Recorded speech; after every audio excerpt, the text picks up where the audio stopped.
하나님 말씀 신약성경 히브리서 12장입니다. 히브리서 12장 1절부터 2절까지 말씀입니다.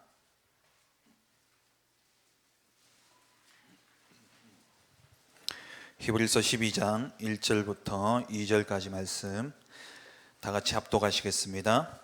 이러므로 우리에게 구름같이 둘러싼 허다한 증인들이 있으니 모든 무거운 것과 얽매이기 쉬운 죄를 벗어버리고 인내로써 우리 앞에 당한 경주를 하며 믿음의 주요 또 온전하게 하시는 이인 예수를 바라보자. 그는 그 앞에 있는 기쁨을 위하여 십자가를 참으사 부끄러움을 개의치 아니하시더니 하나님 보좌 우편에 앉으셨느니라. 아멘.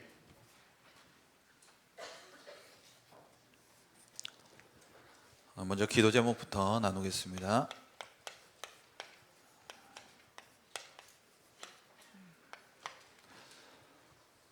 새해를 시작하면서 우리가 말씀 붙잡고 교회를 위해서 기도해야 될 제목들을 여러분들에게 나누어 드렸습니다. 10대 기도 제목 붙잡고 여러분 기도하시고요. 이게 그냥 만들어진 기도 제목들이 아니라 다 말씀 속에서 나온 언약 기도문입니다. 그래서 여러분들 늘 새벽에 기도하실 때든 혼자 정시 기도하실 때든 꼭 이 기도 제목 가지고 기도하시고, 두 번째로 오늘 지금 이 시간에는 경주에서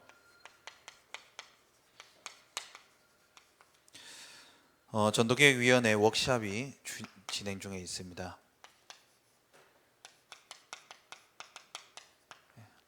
담임 목사님께서 오늘 여기 참석하셔서 말씀을 주고 계시고요.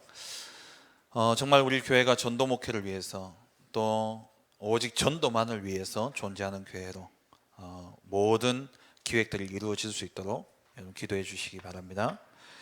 그리고 선교를 위해서 특별히 우리가 기도해야 되겠는데요. 오는 주일날 세계 선교 대회 헌금하는 그러한 시간이 있습니다. 정말 우리가 얼마만큼 어느 정도로 경제의 축복을 받아야 되느냐, 한 개인이 한 가정의 선교사를 파송할 수 있을 정도로, 그 정도 우리가 축복받아야 되지 않겠습니까? 그래서 그러한 기도를 담고 여러분들 헌금을 준비하시기 바랍니다. 그리고 선교사 합숙이 있습니다. 우리 선교사님들이 선교대회에 앞서서 2월 6일 화요일부터 9일 금요일까지 선교사 합숙이 진행되어지고요. 그리고 선교사 합숙을 마치고 나면은 선교사님들이 이제 개교회로 흩어지시게 됩니다. 이번에는 특별히 원래는 선교사 합숙을 화요일부터 목요일까지 하고 작년까지는요. 그리고 금요일에 선교 대회를 바로 이어서 했습니다. 그런데 이번에는 수요일부터 금요일까지 선교사 합숙을 하고 그 주일을 선교 주일로, 각 교회마다 선교 축제로 그렇게 기획하고 진행할 수 있도록, 그래서 선교사님들이 그냥 대회만 참석하고 가시는 것이 아니라 정말 기도의 배경을 얻고 교회와 연결되어질 수 있도록 하기 위해서 이번에는 특별히 선교사 합숙을 수요일부터 금요일까지 하고, 그리고 주일에는 각 교회로 가서 교회들과 연결되어져서 또 기도의 배경을 얻는 그러한 시간을 가질 수 있도록 그렇게 이번에 기획이 되어졌어요. 그래서 2월 9일날 금요일날 선교사 합숙을 마치고 내려오면은 우리 대구는 대구 노회 선교 축제가 있습니다. 이게 이제 2월 10일날 토요일날 핵심 때 선교 축제로 그렇게 대구 노회의 파송 선교사님들이 계셔요. 이 선교사님들의 사역들을 또 보고받고 또 함께 나누는 그러한 시간들을 가질 겁니다. 그리고 다음 날에는 우리 하나 선교 대회, 올해로 벌써 5차가 되어지는데요. 2월 11일 주일날 하나 선교대회가 이루어집니다. 우리는 그냥 매년 행사로 선교대회를 하는 것처럼 보이지만 하나님이 각 매 해마다 선교대회를 통해서 주신 응답들이 너무나 커요. 첫 해에는 1차 선교대회 때 주제가 뭐였냐니까 나의 선교를 찾아라였습니다. 그때 방향이 선교대회가 중요한 것이 아니라 선교대회 이후에 어쨌든 우리 교회가 단기 선교가 정착이 되어질 수 있도록 무조건 나가는 게 응답이다. 그래서 첫 해에 1차 선교대회 한 이후에 많은 단기 선교들이 이루어졌어요. 2차에는 선교의 현장성이라는 제목을 주셨죠. 그래서 정말 마음의 선교의 현장을 품을 수 있는 그러한 시간이 되어줄 수 있도록, 그래서 그 해에 잡았던 게 뭐냐니까 나라별 모임마다 다 선교, 단기 선교를 기획해서 모든 나라 모임이 다 단기 선교로 나가는 것, 그게 그 해의 목표였어요.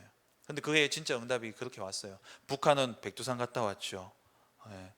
북한이 백두산 갔다 올 정도로 각 나라마다 중남미 다녀오고 미국도 다녀오고 다 다녀왔었습니다. 3차는 차세대 선교사의 발굴이었어요. 그때부터 우리 교회 차세대 선교사 모임이 시작되어졌고, 그리고 작년에 4차에는 차세대 선교사의 시작입니다.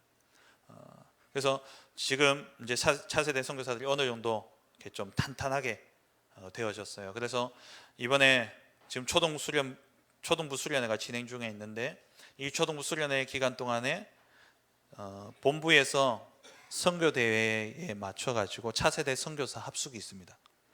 그래서 우리 아이들이 이번에 차세대 선교사 그 면접을 이번 그 초등 수련회 때에 이렇게 보고 이렇게 뽑혔어요. 그렇게 이제 실질적으로 차세대 선교사를 준비되어 줄 수 있는 그러한 시간표 속에 있고요. 4차 하나 선교대회는 본부의 방향과 맞춰서 세계 선교대회 그 주제와 맞춰서 모든 민족을 치유하는 선교운동이라는 방향 속에 정말 우리 교회가 237개 나라를 사실적으로 품는 그러한 시작이 되어줄 수 있도록 그렇게 5차는 기도하고 있습니다.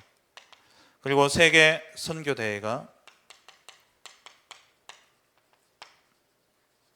2월 13일 화요일 날 이어서 있게 되어집니다.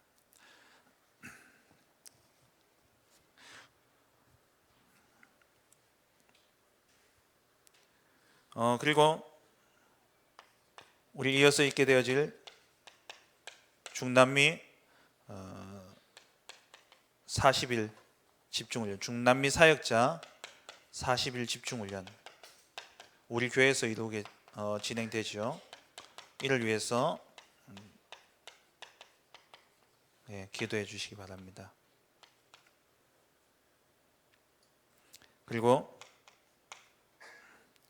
지금 237개국을 품을 수 있는 237 이방인의 뜰 프로젝트,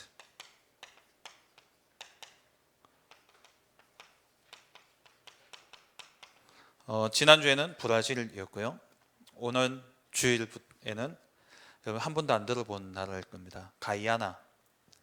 가이아나라는 나라를 위해서 이번 주에는 기도하는 그러한 주간입니다.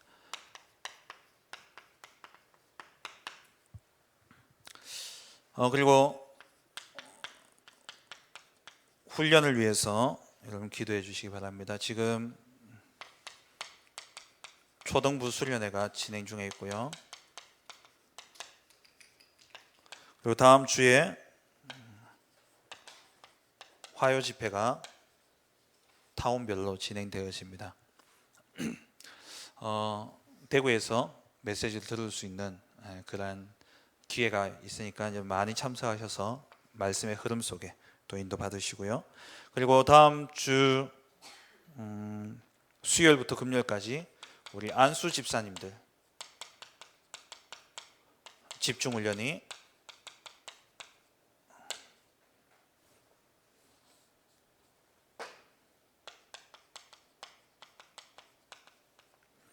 (1월 24일) 수요일부터 26일까지 진행되어집니다.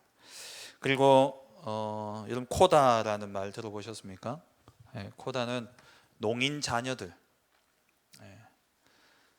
자녀들을 위한 이 코다 수련회가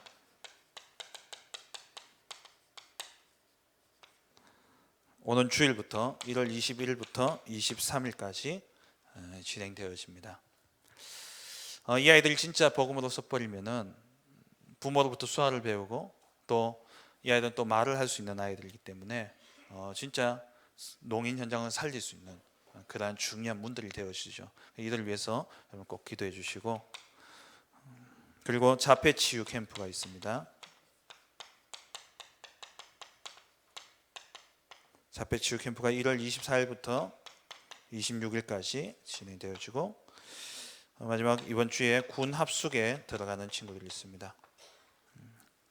이번 주 주일부터 1월 21일부터 24일까지 우리 3명의 렘넌트들이 군 합숙에 들어가게 되어집니다. 이러한 훈련을 통해서 진짜 복음의 결론 내릴 전도 제자로 세워질 수 있도록 기도해 주시기 바랍니다.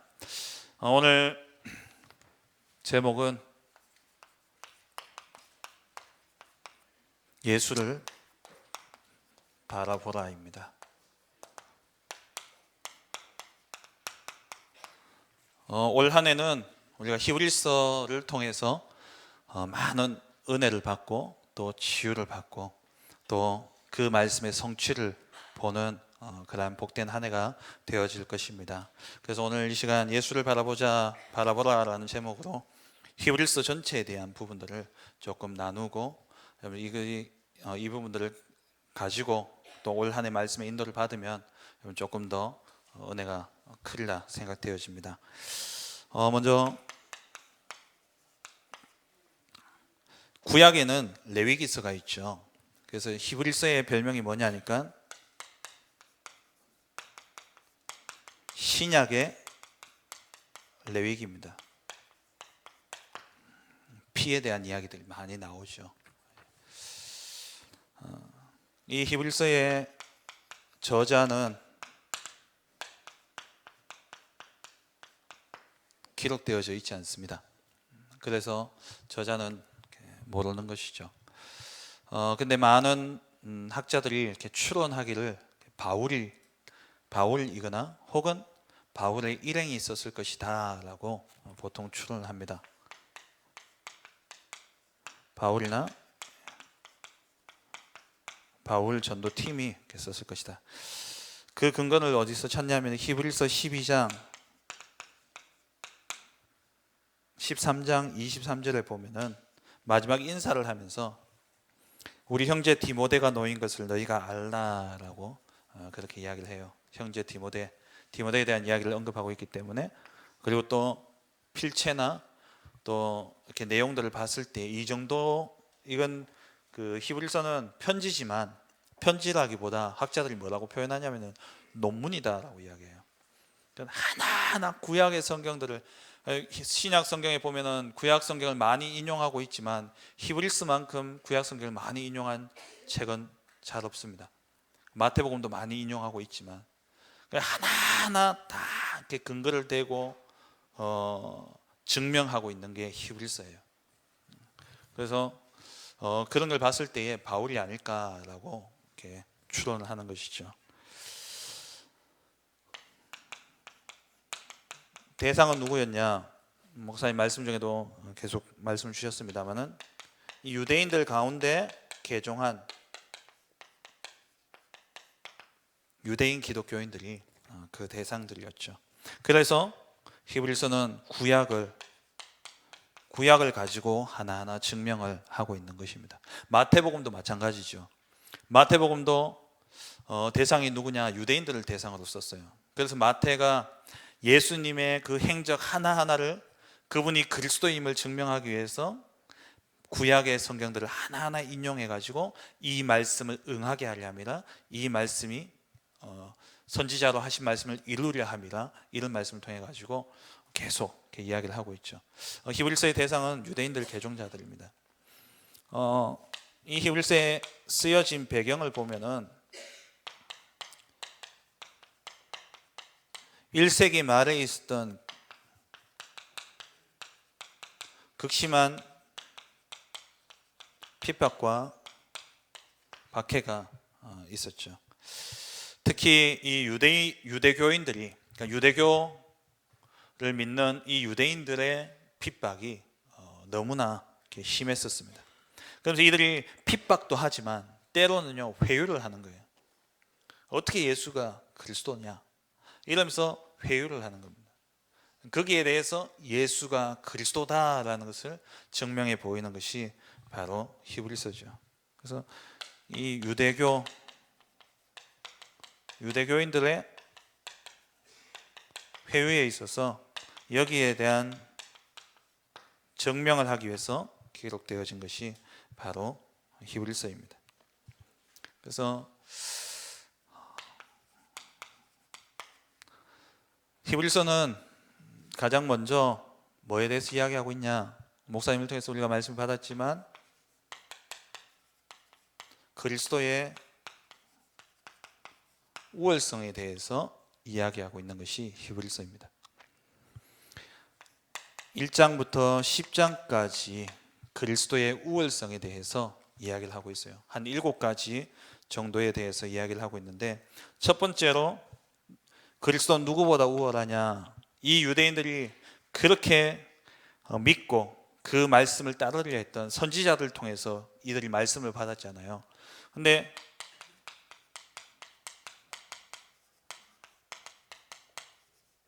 예수님은 그리스도는 선지자보다 우월하다라는 것을 이야기하고 있습니다. 그게 이번 주 강단 말씀 본문이에요. 1장 1절부터 3절까지의 내용이죠. 여러분 성경을 하나하나 이렇게 보시면서 히브리서 1장부터 이렇게 제가 넘기면서 찾아가면서 이렇게 볼 겁니다.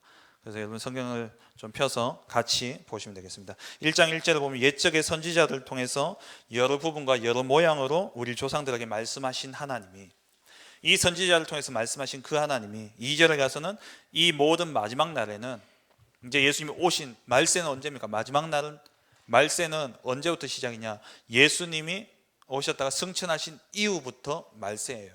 우리가 살고 있는 시대뿐만 아니라 말세는 지금 2000년 동안 계속 지속되어지는 겁니다. 이 마지막 때에 누구를 통해서요? 아들을 통해서 말씀하셨는데, 이 아들은 어떤 분이냐? 선지자는 인간이지만 이 아들은 만유의 상속자고, 그리고 모든 세계를 지으신 창조주시다 라고 말씀하고 있어요. 그러면서 3절에 하나님의 영광의 광채시고 본체의 형상이시다. 하나님의 형상이란 말이죠. 그의 능력의 말씀으로 만물을 붙드시고 죄를 정결하게 하는 일을 하시고 높은 곳에 계신 지극히 크신 이의 우편에 앉으셨다. 그리스도의 삼직을 이야기하고 있는 겁니다. 그의 능력의 말씀으로 만물을 붙드시고 만물을 주관하시고 다스리시는 왕, 죄를 정결하게 하는 일을 하시는 제사장, 높은 곳에 계신 지극히 크신 이의 우편에 앉으신, 하나님과 함께하는, 하나님 만나는 길 되어진 우리의 중보자 되시는 그러한 선지자, 그분이 바로 그리스도다. 너희가 그렇게 존경하는 선지자보다 우월하신 분이 바로 예수 그리스도다 라고 말씀하고 있죠. 두 번째로 누구보다 우월하냐? 천사보다.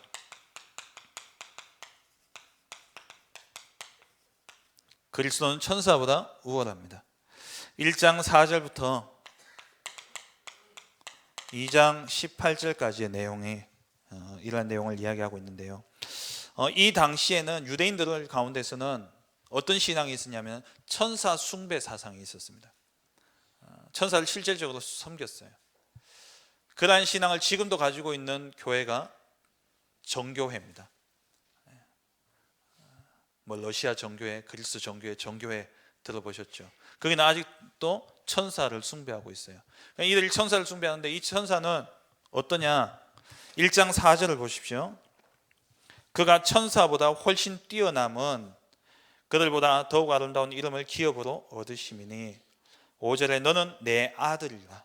예수 그리스도는 하나님의 아들입니다. 근데 천사들에 대해서 아들이라고 부른 적이 있냐라고 말씀하고 있죠. 5절에 보면은 하나님께서 어느 때에 천사 중 누구에게 너는 내 아들이라 오늘 내가 너를 낳았다 하셨으며 다시 나는 그에게 아버지가 되고 그는 내게 아들이 되리라 하셨느냐. 근데 이 본문이 이 시편 2편 7절 말씀인데 이것은 그리스도에 대해서 이야기하고 있는 것이죠. 하나님의 아들.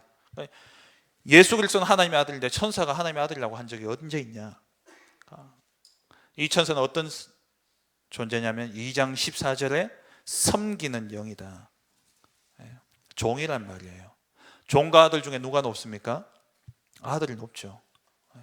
누가 아들이라고요? 그리스도가. 그래서 천사보다 우월하신 분이 바로 그리스도다 이야기를 하고 있죠. 세 번째로, 그러니까 하나하나 그들의 잘못된 신앙, 그들이 섬기고 있는, 그들이 최고라고 생각하고 섬기고 있는 그것들을 보다 우월하신 분이 바로 그리스도다라고 히브리서는 계속 말씀하고 있는 거예요. 세 번째는 뭐냐? 모세보다 우월하다. 이스라엘 백성들이 제일 존경하는 사람 누굽니까? 선지자가 모세예요. 왜냐? 애굽에 400년 동안 노예로 있던 이 이스라엘 백성들을 건져낸 지도자가 누구냐? 모세였기 때문에. 그래서 변화산에서 셋 나타났을 때 누가 나타났습니까? 모세, 엘리야, 그리스도. 그 정도로 이들이 모세를 대단하게 여긴 거예요. 근데 모세보다 우월하신 분이 누구냐? 그리스도다. 3장 1절부터 4장 13절에 보면은 이러한 내용이 나오고 있죠. 그 가운데 3장 5절을 보십시오. 3장 5절 6절 같이 읽습니다. 또한 모세는 장래에 말할 것을 증언하기 위하여 하나님의 온 집에서 종으로서 신실하였고 그리스도는 하나님의 집을 맡은 아들로서 그와 같이 하셨으니 우리가 소망의 확신과 자랑을 끝까지 굳게 잡고 있으면 우리는 그의 집이라. 종이 높습니까? 아들이 높습니까? 모세는 종이라는 거예요. 아무리 훌륭했지만, 대단한 일을 했지만 모세는 종이다. 그리스도는 아들이다 라고 이야기하고 있죠. 그럼 네 번째, 그리스도의 우월성에 대해서 이야기하는데, 이들은 죄 문제를 해결받기 위해서는 반드시 제사장 앞에 나아가야 됩니다. 그 가운데서도 대제사장은 1년에 한 번 전 백성들을 위해서, 전 백성들의 죄를 위해서 1년에 한 번 지성소로 들어가는 대속죄일을 집례하게 됩니다. 얼마나 크게 보이겠어요. 근데 이 대제사장보다 뛰어나신 분이 누구냐? 바로 그리스도다 말씀하고 있습니다. 4장 14절부터 7장 26절까지 이야기하고 있는데요. 4장 14절을 한번 봅시다. 4장 14절 15절 같이 읽습니다. 그러므로 우리에게 큰 대제사장이 계시니 승천하시니 곧 하나님의 아들 예수시라. 우리가 믿는 도리를 굳게 잡을지어다. 우리에게 있는 대제사장은 우리의 연약함을 동정하지 못할 이가 아니요 모든 일에 우리와 똑같이 시험을 받으시니로되 죄는 없으시니라. 그냥 대제사장이 아니라 큰 대제사장이다. 그리스도는 큰 대제사장입니다.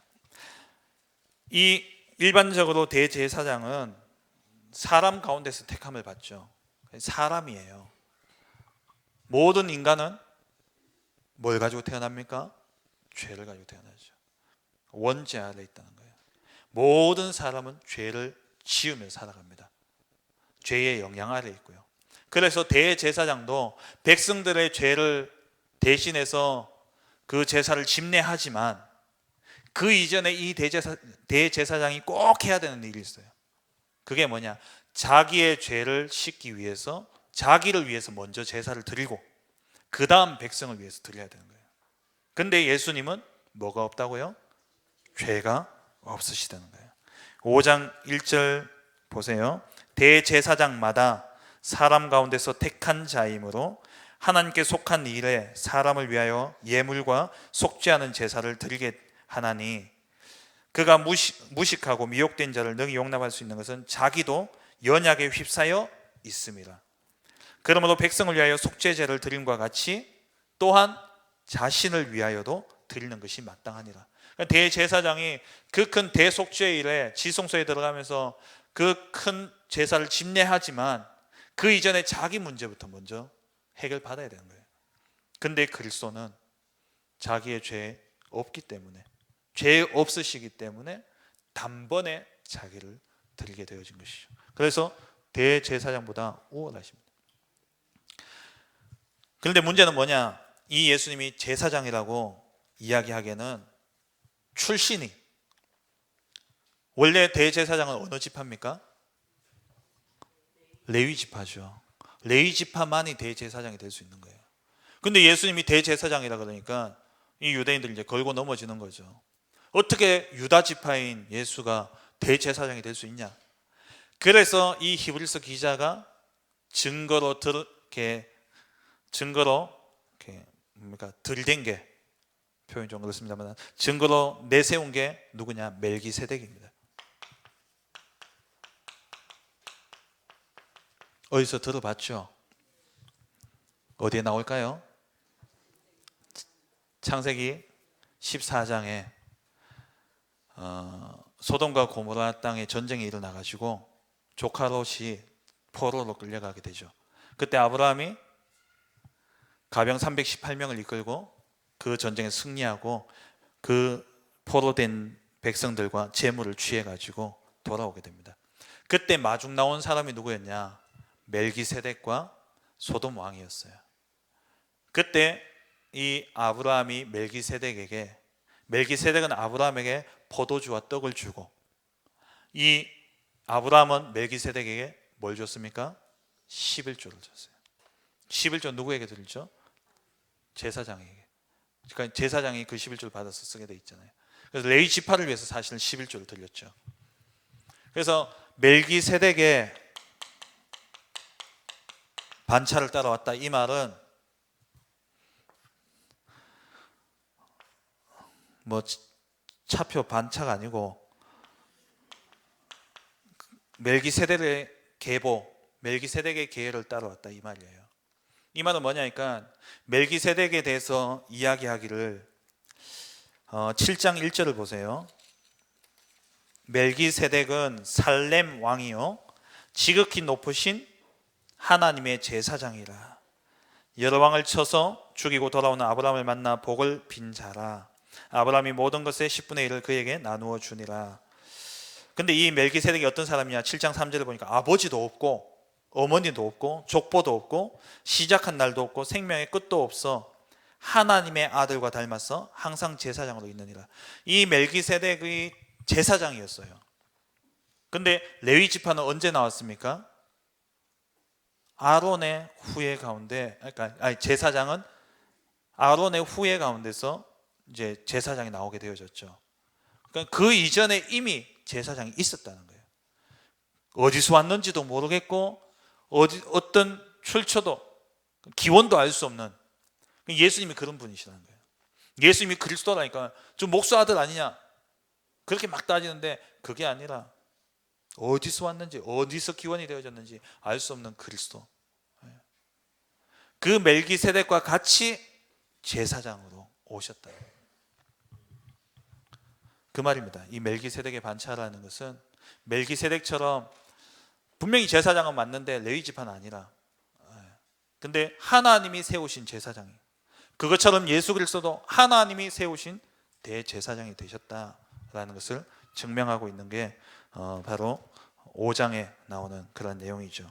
5장 6절에 보면은 또한 이와 같이 다른 데서 말씀하시되 네가 영원히 멜기세덱의 반차를 따르는 제사장이라 하셨으니, 이 말씀은 시편 110편 4절에 나오는 말씀입니다. 근데 이 멜기세덱의 반차를 쫓은 제사장이 누구냐? 바로 그리스도다. 그래서 레위 지파가 아니지만 하나님이 직접 세우신 대제사장이다, 그걸 이야기하고 있는 거예요. 그래서 멜기세덱을 이렇게 이야기하면서 이렇게 나타내고 있죠. 그래서 7장 11절에 보면은 왜 그렇다면은 이 멜기세덱과 같은 다른 제사장이 일어나야 되느냐? 7장 11절에 보면은 레위 계통의 제사 직분으로 말미암아 온전함을 얻을 수 있었으면 백성이 그 아래에서 율법을 받았으니 어찌하여 아론의 반차를 따르지 않고 멜기세덱의 반차를 따르는 다른 한 제사장을 세울 필요가 있느냐. 그러니까 인간 제사장이 드리는 제사는 온전치 못하다는 거예요. 그래서 온전한 제사를 드릴 수 있기 위해서 하나님이 멜기세덱의 레위의 반차를 따르는 제사장이 아니라 그건 인간이기 때문에 온전하지 못하고, 그래서 하나님의 직접 세우신 제사장 멜기세덱의 반차를 쫓은 다른 한 제사장인 그리스도를 세우셔서 완전한 속죄를 이루셨다는 겁니다. 그래서 그리스도는 다른 제사장보다 우월하죠. 다섯 번째, 유대인들이 목숨보다 귀하게 여기는 게 뭡니까? 율법이죠. 율법보다 우월하신 그리스도입니다.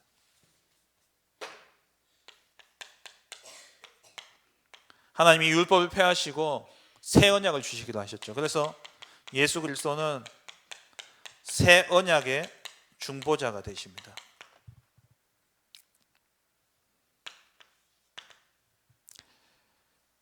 (8장 6절에서 12절) 말씀에 보면은요, 8장 6절에 그러나 이제 그는 더 아름다운 직분을 얻으셨으니 그는 더 좋은 약속으로 세우신 더 좋은 언약의 중보자시라. 그러면서 7절에 저 첫 언약이 무흠하였더라면, 이 율법이 흠이 없었더라면 두 번째 언약이 필요했겠냐? 그 말은 뭡니까? 율법이 온전치 못하다는 거예요. 그래서 이것을 온전케 하시기 위해서 새 언약을 주시겠다 약속하셨고, 그 새 언약의 중보자로서, 그 새 언약의 성취자로서 보내신 분이 바로 그리스도다라고 말씀하고 있는 것이죠. 히브리서 8장 8절부터 12절에 보면은, 여러분 성경을 보실 때에 문단에서 쏙 들어가 있는 거는요, 인용구입니다. 구약에 나오는 성경이에요. 다른 성경에 나오는 인용구는 문단에서 쏙 들어가 있어요. 8절부터 12절까지 이것은 새 언약, 예레미야서 31장 31절부터 33절, 또 그 이후에 나오는 그 새 언약에 대한 성경 구절을 그대로 옮겨 놓은 것입니다. 13절에 보면은 새 언약이라 말씀하셨으며 첫 것은 낡아지게 하신 것이니 낡아지고 쇠하는 것은 없어져 가는 것이다. 율법은 쇠하여지고 없어지게 되어 있어요. 근데 그리스도는 완성케 하시고 완전케 하신다는 거죠. 그리고 여섯 번째로, 그리스도는 성전보다 우월합니다. 이게요, 다 요걸 한번 보세요. 이게 다 유대인들이 목숨보다 중요하게 여겼던 것들이에요. 성전, 예루살렘 성전. 예수님이 왜 십자가에 못 박혀 돌아가셨습니까? 죄명 가운데 하나가 뭐였냐? 성전 모독죄였어요. 예수님이 저 예루살렘 성전을 무너뜨려 봐라, 그럼 내가 3일 만에 짓겠다. 그 성전 모독죄 때문에 예수님 십자가에 돌아가셨거든요. 근데 예수님이 어떤 분이냐? 성전보다도 우월하신 분이라는 거예요. 9장 9절부터 12절까지 말씀을 보면은, 찾아보겠습니다. 9장 9절에 이 장막은 현재까지의 비유니 이에 따라 드리는 예물과 제사는 섬기는 자를 그 양심상 온전하게 할 수 없나니 이런 것은 먹고 마시는 것과 여러 가지 씻는 것과 함께 육체의 예법일 뿐이며 개혁할 때까지 맡겨둔 것이니라. 그리스도께서 오실 때까지 맡겨둔 것이지 온전치는 못하다는 거예요. 그러면서 11절에 그리스도께서는 장래 좋은 일의 대제사장으로 오사 손으로 짓지 아니한 것 곧 이 창조에 속하지 아니한 더 크고 온전한 장막, 성전이 되시다는 말이죠. 이 세상에 속하지 않고 손으로 짓지 아니한 더 크고 온전한 장막으로 말미암아 염소와 송아지의 피로 하지 아니하시고 오직 자기의 피로 영원한 속죄를 이루사 단번에 성소에 들어가셨느니라. 성전보다 더 우월하신 분이 바로 그리스도십니다. 그리고 일곱 번째로, 성전에서 뭘 드리죠? 제사를 지내죠. 이 제사, 피제사죠. 피제사, 다시 말하면 제물보다 피제사보다 우월하신 분이 바로 그리스도십니다. 이 예루살렘 유대교 유대인들이 중요하게 여겼던 게 뭡니까? 피제사예요. 절기 때마다 제사를 지내고 또 죄를 지을 때마다 제사를 지내고, 심지어 어느 정도입니까? 시체 만지면 제사 지내야 돼요. 부정해졌기 때문에. 그 여자들 같은 경우에는 한 달에 한 번씩 오는 그 생리 하고 나면은요, 부정해졌다고 제사를 지내야 돼요. 그렇게 피제사를 드려야 되는 거예요. 그렇게 중요하게 여기는 그 피제사, 매번 드려야 되는 그 제사를 어떻게 해요? 단번에 한 번으로 완전케 하신 분이 그리스도십니다. 그래서 10장 11절부터 14절까지 말씀을 보면은, 특별히 10장 1절부터 한번 보시기 바랍니다. 10장 1절부터 봅니다. 율법은 장차 올 좋은 일의 그림자일 뿐이요 참 형상이 아니므로 해마다 늘 드리는 같은 제사로는 나오는 자들을 언제나 온전하게 할 수 없느니라. 그렇지 아니하면 섬기는 자들이 단번에 정결하게 되어 다시 죄를 깨닫는 일이 없으리니 어찌 제사 드리는 일을 그치지 아니하였으리요. 그러나 이 제사들은 해마다 죄를 기억하게 하는 것이 있나니 이는 황소와 염소의 피가 능히 죄를 없이 하지 못합니다. 피의 제사를 통해서 죄 문제를 해결받지만 영원한, 완전한, 온전하게 피의 그 죄의 문제를 해결할 수 없다라는 거예요. 그래서 11절부터 14절에 보면은요, 10장 11절부터입니다. 제사장마다 매일 서서 섬기며 자주 같은 제사를 드리되 이 제사는 언제나 죄를 없게 하지 못하거니와 오직 그리스도는 죄를 위하여 한 영원한 제사를 드리시고 하나님 우편에 앉으사 그 후에 자기 원수들을 자기 발등상이 되게 하실 때까지 기다리시나니 그가 거룩하게 된 자들을 한 번의 제사로 영원히 온전하게 하셨느니라. 한 번의 제사로 영원히 온전하게 하신 거예요. 그래서 그리스도는 이 피제사보다 더 우월하신 그리스도죠. 두 번째로 히브리서 11장에 넘어가면은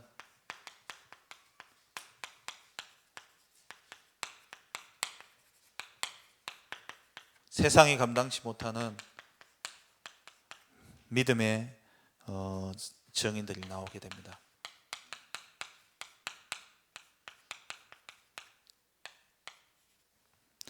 아벨부터 시작해가지고 믿음의 증인들 쭉 나열하고 있죠. 이들이 다 무엇 때문에 살았습니까? 무엇 때문에 세상이 감당치 못하는 자들 되었습니까? 믿음 때문에. 근데 그 믿음인 것이 뭐냐? 다 그리스도의 그림자였다는 거예요. 이들이 믿은 것은 그림자였고 예수 그리스도에 대한 비유였습니다. 근데 이 그리스도의 그림자와 비유를 믿었을 뿐인데도 불구하고 이들은 어떤 자가 됐냐?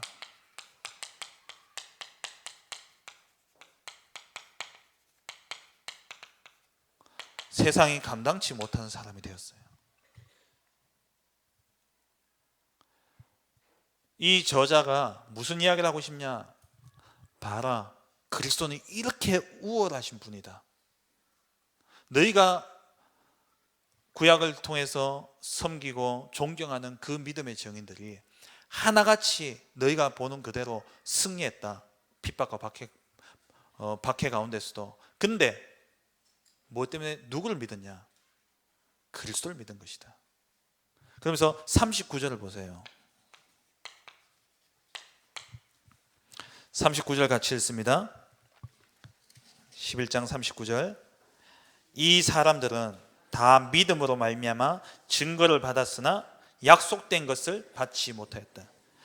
이들이 믿음은 바라는 것들의 실상이요 보이지 않는 것들의 증거예요. 그래서 보이지 않는 것을 증거로는 붙잡았는데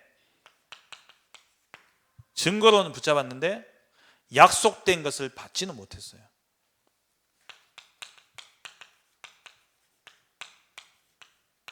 약속된 것을 받지 못했다는 거예요.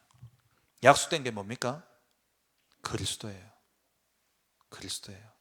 그러니까 이게 무슨 말이냐면은 지금 이 유대 개종자들이 어마어마한 핍박과 박해를 당하고 있습니다. 우리 초대교회사를 통해서 알듯이 사람의 인류를 가지고 거리에 등불을, 가로등을 밝혔고요. 사람에게 동물의 탈을 씌워가지고 그래가지고 사자 우리에 경기장에 집어넣어가지고 사자들이 맹수의 밥이 되도록 했고요. 그리고 화형을 시키고, 이런 핍박과 박해가 있는데 그런 박해가 너희만 당한 것이냐? 아니라는 거예요. 그래서 히브리서 11장 쭉 인물들을 이야기하면서 그 뒤에 33절 이하에 보면 32절까지 이러한 증인들을 내가 이야기하려니까 이거 다 이야기하려면 시간이 부족하다. 그러면서 33절부터 이들이 당한 그러한 핍박에 대해서 이야기하는 사자의 입을 막기도 하고, 그러니까 다니엘이 사자굴에 들어갔던 이야기죠. 34절 불의 세력을, 다니엘 세 친구들이 불에 들어갔던 이야기입니다. 이러한 핍박과 박해들이, 너희가 당하는 그 고난을 이 사람들도 똑같이 당했다. 근데 이들이 세상이 감당치 못하는 자들로 그것을 다 이겼다. 근데 그 사람들은 너희보다 못한, 너희보다 좋지 않은 조건에서도 그러한 응답을 누렸다는 거예요. 뭐가 더 좋지 못한 조건입니까? 이들은 약속된 그리스도는 보지 못했어요. 그리스도는 받지 못했다는 거예요. 근데 오늘날 너희는 이 그리스도를 보았지 않냐? 이 그리스도를 만났지 않냐?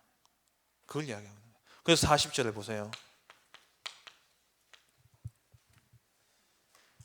이는 하나님이 우리를 위하여 더 좋은 것을 예비하셨은지, 그리스도가 오셨다는 거예요. 우리가 아니면 그들로 온전함을 이루지 못하게 하려 하십니다. 더 좋은 것, 더 좋은 것을 받았어요. 그게 누굽니까? 예수 그리스도죠. 그래서 이 그리스도를 이제 너희들은 이 그리스도의 실체를 보았고 만졌고, 그렇기 때문에 이제 뭐 해야 되냐? 믿음을 가지고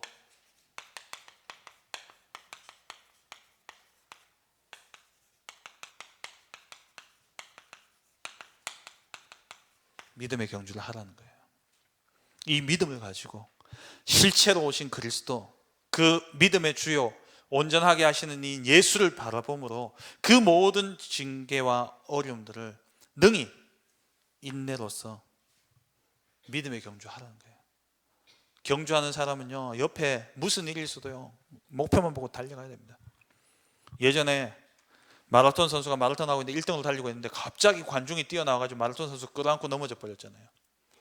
만약에 제가 길 가는데 누가 저를 끌어안고 넘어졌다, 그럼 이 사람 미쳤나 하고 제가 막 이렇게 시시비비를 따질 텐데, 이 선수는 그럴 시간이 없는 거예요. 팽개치고 자꾸 잡는 걸요 뿌리 치고 뛰어가는 거예요. 뛰어가는데 막 울면서 뛰어가는 거예요. 호흡이 다 망가져 버려가지고 1등 놓치게 되니까. 그게 경주하는 겁니다. 그래서 뭐라고 되어 있습니까? 무거운 것과 얽매이기 쉬운 죄를 벗어버리고, 우리에게 모든 장애물을 다 벗어버리고 인내로서 경주하라는 거예요.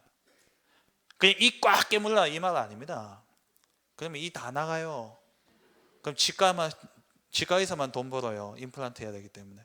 그냥 이 꽉 깨물라는 게 아니라 그러니까 믿음을 가지고 있으면 소망에 인내가 돼요. 데살로니가 1장 3절에 소망에 인내. 소망이 있으면 인내할 수 있다니까요. 제가 군대 들어갈 때요, 306 의정부 306 보충대에서 하염없이 눈물이 나는 거예요. 계속. 얼마나 억울하든지 군대에 끌려간다는 게 계속 눈물이 나는데요, 제가요 안 울어야지 하는데도 계속 흘러요 그냥. 근데 제가 제대했잖아요. 소망에 있네. 들어가니까 저에게 소망을 주는 한마디가 있었어요. 그래도 국방부 시계는 돌아간다. 네. 소망이 있으면 인내할 수 있는 겁니다. 믿음. 여러분이 어떤 믿음을 가지고 있냐? 이들이 가지고 있는 초대교회 성도들은 뭐냐? 마라나타 신앙이었어요. 주여 속히 오시옵소서. 이 예수님이 가셨지만 반드시 재림주로 오신다는 거예요. 이들은 자기 당대에 오실 줄로 생각했어요. 처음에. 왜? 예수님이 너무 쉽게 간다, 다시 올게 이랬거든요. 그래서 다시 오는 줄 알았어요. 그게 지금 2000년이 지났지만.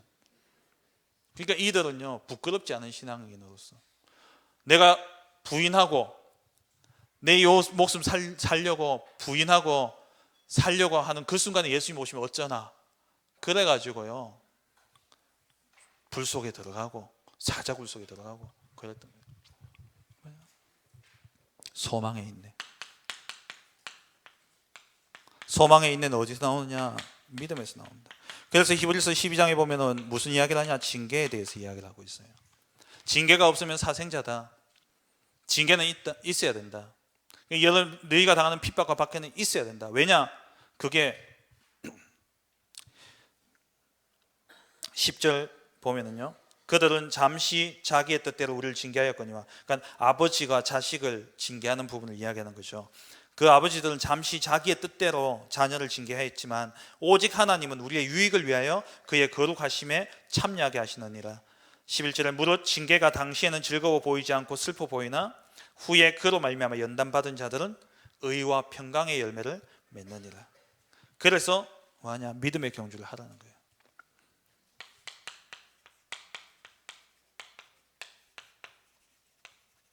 의와 평강의 열매가 준비되어 있습니다. 그래서 우리는 믿음의 주요, 믿음을 시작하셨고 또 온전하게 하시는, 완성하시는 그 그리스도만 바라보고 있으면, 그 그리스도를 바라보는 그 믿음 안에서 우리가 인내하고 있으면 연단되어져서 의와 평강의 열매를 맺게 되어진다는 거예요. 그게 히브리서 12장의 말씀입니다. 이러한 징계 가운데, 이러한 핍박과 박해 속에서 이렇게 돌아서는 자들이 많이 있었던 거예요. 그래서 14절부터 이야기하고 있는 내용이 뭐냐? 징계 때문에 하나님을 거부하지 마라. 이러한 징계 때문에, 눈에 보이는 이러한 징계 때문에 속지 말고 하나님을 거부하지 마라 라고 이야기하고 있는 게 14절부터 마지막 29절까지 내용입니다. 그래서 16절에 보면은 망령된 자가 없도록 살피라. 그리고 25절에 예수를 거역하지 말라. 너희는 삼가 말씀하신 일을 거역하지 말라. 땅에서 경고하신 일을 거역한 그들을 피하지 못하였거든. 하물며 하늘로부터 경고하신 일을 배반하는 우리일까 보냐. 그건 예수 그리스도를, 말씀하신 그리스도를 거역하지 마라. 거역하면 반드시 재앙이 오게 되어 있다는 것을 말씀하고 있죠. 그래서 마지막 네 번째로 마지막 13장에서는 이제 너희의 삶을 하나님이 기뻐하시는 제사로 드리라. 그래서 뭐 형제를 사랑하라, 손님을 대접하라, 그리고 오직 선을 행함과 나누어 주기를 잊지 말라. 1절에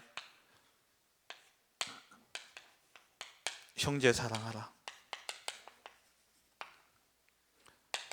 손님을 대접하라 이야기하고 있고요. 그리고 16절에는 오직 선을 행하고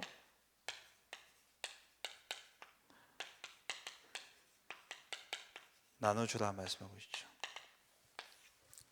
육신적인 그러한 헌신과 봉사뿐만 아니라 영적인 헌신과 봉사를 이야기하고 있는 거예요. 복음 전하라는 거죠. 하나님 기뻐하시는 제사는 뭡니까? 우리가 모든 사람에게 정확한 복음을 들을 수 있도록 복음을 증거하는 것. 그게 하나님 기뻐하시는 제사입니다. 말씀을 맺겠습니다.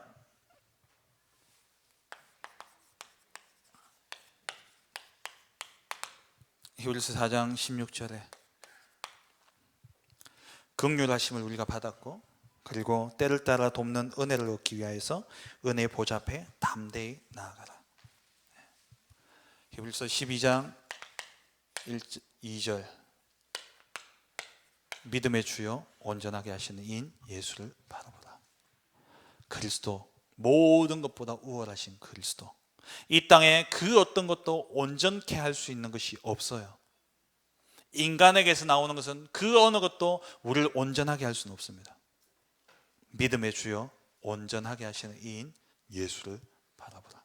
그래서 2018년 한 해 정말 믿음의 주요 온전케 하시는 예수, 그 예수만 바라보는 그러한 우리 모든 복된 전도자들 되시기를 주의 이름으로 축원합니다.